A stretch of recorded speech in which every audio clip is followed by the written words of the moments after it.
بسم الله الرحمن الرحیم. درېیمې برخې ته ښه راغلاست درته وایم.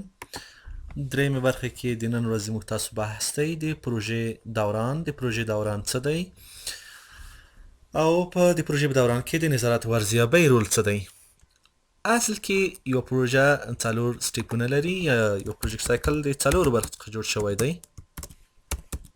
چې لومړنۍ مرحله یې چې ده هغه انیشیشن ده. دویمه مرحله یې چې ده هغه پلانینګ دی. دریمه مرحله یې چې ده هغه اکزیکیوشن ده، او څلورمه مرحله چې ده کلوژر ده. په دې ځای کې یو پروجیکټ سایکل موږ خستی دی چې د دغو څلورو سټیپو په بنا باندې مختلف پروجیکټ سایکلونه ډیزاین شوي دي، چې ځینې تقریبا 7 سټیجه، ځینې 6 سټیجه، ځینې 8 سټیجو پورې، په دې خاطر باندې چې ښه واضحه شي.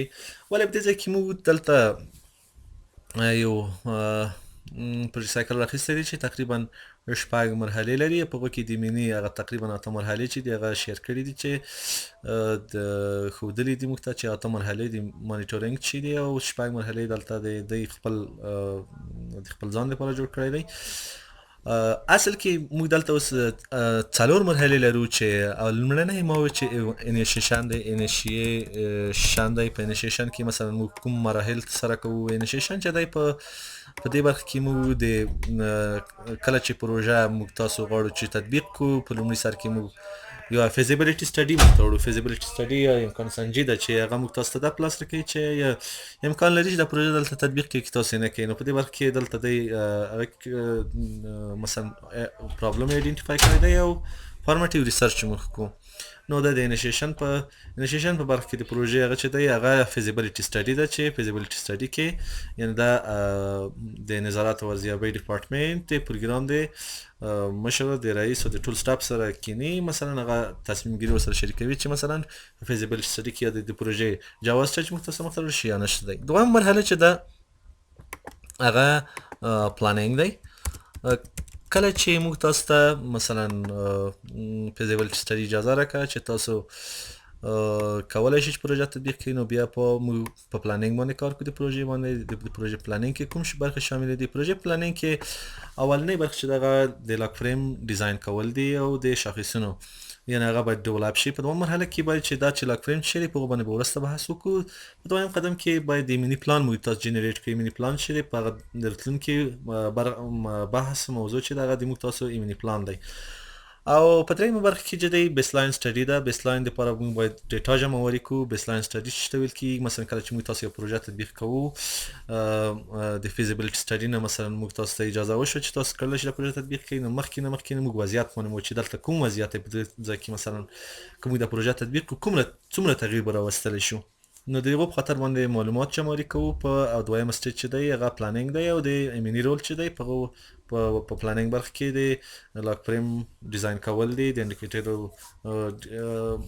ډیولپ کول دي، د میني پلان جوړول دي، او د بیسلاین سټډي کول دي. دریمه مرحله چې دا د پروژې په دوران کې هغه یعنې موږ تاسو هلته دریم سټیج چې دی اکزیکیوشن دی.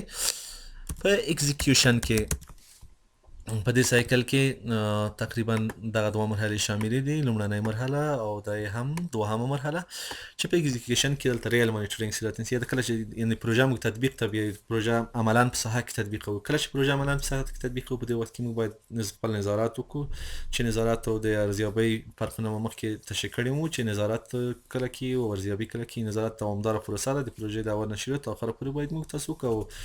ارزیابي چې دلته لکه ذکر شوه چې مثلا بیسلاین سټډي کو، دغه نه وروسته کله چې مثلا موږ د پروژې نیمایي ته رسیږو، بیا موږ تاسو میډلاین سټډي کو. میډلاین سټډي یعنې د پروژې په منځ کې کومه ارزیابي صورت نیسي، په دې خاطر باندې چې موږ پوه شو چې د موږ پروژه په سم صحیح شکل روانه ده، کوم منابع ته ضرورت لري، کوم منابع کم کو، کوم منابع اضافه کو. په دې خاطر باندې څلورم سټیج چې دی هغه چې موږ تاسو ذکر کوو هغه کلوژر دی. په دې ځای کې کلوژر کوم مرحلې پکې شاملې دي؟ په کلوژر کې دا مرحله شامله ده، دا مرحله پکې شامله ده، او دلته دا مرحله پکې شامله ده. د دې څه معنا لري کله چې موږ تاسو پروژه تطبیق کوو بیا موږ تاسو اخري ارزیابي کوو چې په اخري ارزیابي کې اخري ارزونه کوو په حساب باندې پروګرام دغه نه بیا یو راپور جوړو او په هغه کې هغه د موږ تاسو لپاره یو لیسن لرن دی لیسن لرن په دې معنا باندې چې مثبت نقطې په پروژه د پروژې په تطبیق کې چې په دغه پروژه کې چې او منفي نقطې چې مثبت نقطې مثلا په نورو پروژو کې چې موږ تاسو تطبیقوو په هغو کې کار نه اخلو او منفي نقطې مثلا دغه نه جلوګیري کوو په آینده پروژو کې دا د موږ تاسو لپاره څلورم مرحله چې دغه کلوژر دی چې موږ تاسو د نورو پروژو برخه کې د تطبیقولو برخه کې ډیره مرسته کوي نو دا شوې د پروژې په سایکل یا د پروژې دوران او د پروژې په سایکل کې د نظارت او ارزیابۍ کومې وظیفې مثلا باید مخته یوسي نو په دې دوران کې موږ تاسو دلته وپېژندل